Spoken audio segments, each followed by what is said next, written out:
100 points, S&P down 0.5%, and the Nasdaq is the loser today, down 1.25%. Obviously, those semi-warnings, including today's from Micron, didn't help. You've been bullish. We've come pretty far in a pretty short time period, 20% rally or so in the Nasdaq. Is this rally still intact in your view?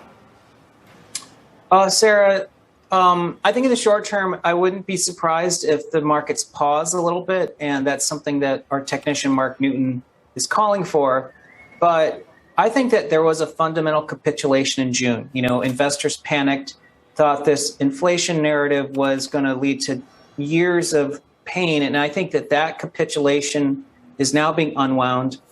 So we think that the bottom is not only in, that you really want to be buying dips in the second half. And I think we'll be surprised at how much markets recover before year end.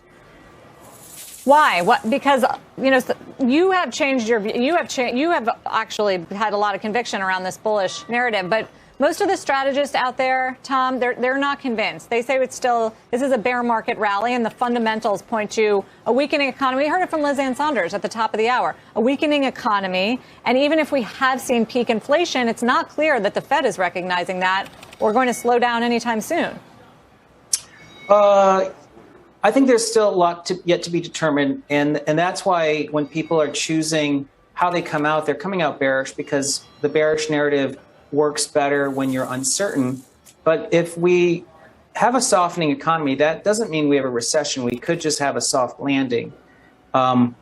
Markets have not only rebounded and responded pretty well to inflation, but I think a lot of leading indicators for inflation are telling us that the hard data, like the CPI prints, aren't really reflective of underlying trends. Gasoline is a great example. You know, in July, gasoline might subtract 33 basis points from CPI, but on the current trajectory, it's going to subtract almost 80 basis points. So into August, I think inflationary deceleration pressures are accelerating.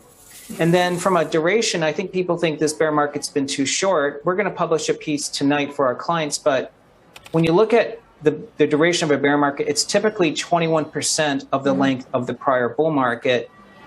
This bear market has already been 146 days or 164 days. That's 25% of the prior bull. So we're already in the zone where a bear market could end. And we had that type of breadth thrust that took place. We wrote about how the percentage of stocks in bear markets was over 74%, really the fourth highest since in the last 30 years. The three other prior times it was this high, it was actually a bottom in the market. So, but what hasn't come down, sorry to interrupt, but what about earnings? What hasn't come down relative historically to some of these other bear markets, especially at peak inflation, is the earnings growth rate. Yeah, you're spot on.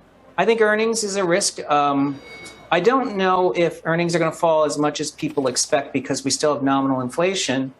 So I think 250 still could be a safe number for next year.